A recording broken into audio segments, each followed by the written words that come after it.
विश्व बोधे या पूर्व जिते सबू युद्ध होईची से सबू युद्धर परिस्थिति बोधे एते जटिल केबे हेई नथिबो।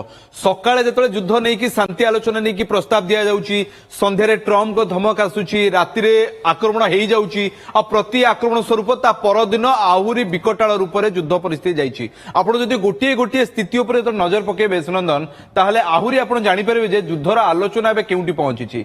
जेउ शांति आलोचना को सारा विश्वर अपेक्षा थिला, इस्लामाबाद रे प्रथम बैठक फेल है कुहागला जे जो जो शर्त रखी ईरान ताकू मानिबा को अमेरिका नाराज, अमेरिका जो प्रस्ताव दउची ईरान ताकू मानिबा को मना करूची। तो एभली परिस्थिति भितरे द्वितीय पर्याय जो आलोचनाटे हबो सेठी किछि म्यूचुअली भाबरे उभय पक्ष पक्षरु आलोचना करा जिवो। जो दुईटी बड़ कथा थिला जे लेबानन उपरे हमला, स्टेट ऑफ हॉर्मुज खोलिबो, ता सहित सबुठु बड़ पॉइंट होची जे परमाणु जो परीक्षण करूची ईरान ताकू नै कि 5 वर्षिया ना 30 वर्षिया ब्रेक लागिबो, याकू नै कि बड़ प्रसंग पलटिथिला। ईरान राज्य थिला 5 वर्षिया ब्रेक उपरे, अमेरिका कहूची 30 वर्षिया ब्रेक लागिबो। तो एभली परिस्थिति भितरे किछि मध्यस्थता करा जाय कि गोटे मिडिल वे जो कहा जाय ना मझी बाट बाहरी पारि थांता बोली कि आशा करा जाउतला, किंतु शांति आलोचना हेबो नाही। इस्लामाबाद रे पहर दिन उभय देशर मुख्य बसिबे नाही। केवल जो बसिबा कथा नुहे, ईरान स्पष्ट भाव में कही देछि ये गोटे mind game खेलुछि America,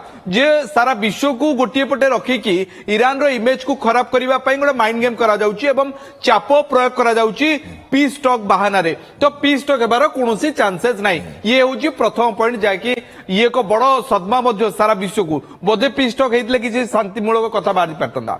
state of Hormuz को नहीं कि जो तैल संकट देखा देला आमे माने से तैल संकट कथा भोगिले, सेठी 2000 किलोमीटर दूर रे एते बड़ कांड सब घटुची, युद्ध होउची, किंतु आम घर रोषेईशाला से प्रभावित होउची, गैस मिलुनी, पेट्रोल आसीबारे समस्या होउची, अनेक गुडे पेट्रोल पंप बंद होबा गलानी, तैल दर बढ़िबा नै कि एक द्वंद्वात्मक स्थिति उपजिलानी। तो से भली परिस्थिति भितरे स्टेट ऑफ हॉर्मुज खोलिला बली सकाळे खबर आसिला, आपण मन थिबो गत शुक्रवार रे, किंतु संध्या हेउ से पुणी बंद हो बोली कि खबर आसीगला।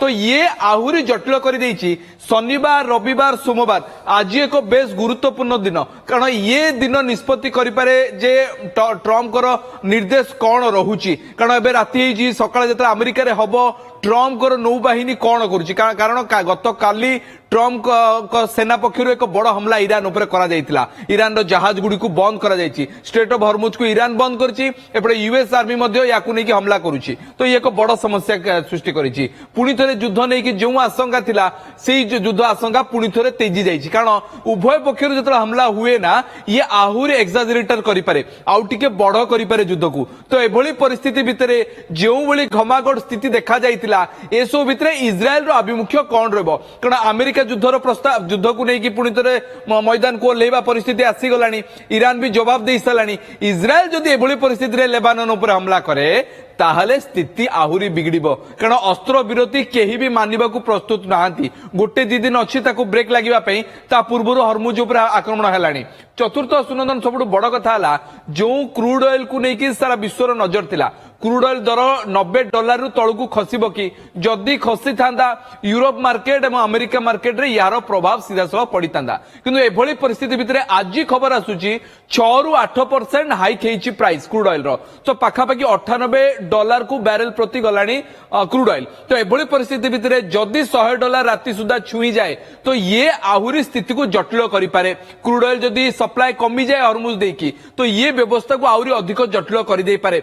सबुठु अधिक प्रभावित होबे चीन एवं भारत समेत दक्षिण एशीय राष्ट्र गुड़िक, पाकिस्तान, बांग्लादेश कथा कहतु, भारत कथा कहतु। तो एभली परिस्थिति भितरे स्टेट ऑफ हॉर्मुज खोलिबा निहाती जरूरी। क्रूड ऑयल प्राइस रो कम हवा सबुठु अधिक गुरुत्व बहन करुछि। एवं सबुठु बड़ कथा होछि विश्व अर्थनीति उपरे यार प्रभाव केमती भाबरे पड़िबो। आपण जानिचंदी डॉलर प्राइस को इंक्रीज होबो, सुना रूपार दर बढ़ी जिवो, क्रूड ऑयल न गले बाकी सामग्री रो दर बढ़ी जिवो। जदि तेल आसुनी, तेल सहित संपृक्त थिबा प्रत्येकटी जिनिस, परिवहन सामग्री, प्रत्येकटी आनुषंगिक व्यवस्था भी बढ़ी जिवो। तो एभली परिस्थिति भितरे विश्व एक जटिल परिस्थिति देखि गति करूछि। कौन करा जिवो वर्तमान विश्व जो प्रमुख राष्ट्र माने अछंदी रशिया, चीन, अमेरिका, यूरोपियन नेशन एवं नाटो एमाने मध्यस्थिता करबा समय आसी जाइछि कि, कारण ये दुई राष्ट्र एवं पाकिस्तान तो कोनोसी आभिमुख्य ही नहीं ये सब शांति आलोचना रे। तेणु बाकी जो माने सुपर पावर रहिले सेमानकर आवश्यकता अछि कि जे मध्यस्थता करिवे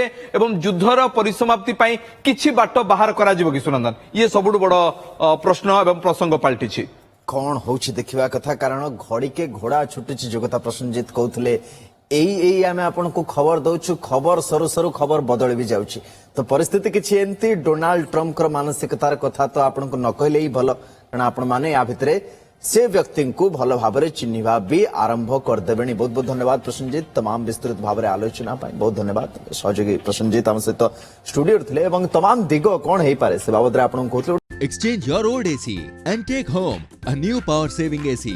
Save up to rupees 10,000. Patro Electronics, Odisha's largest AC seller.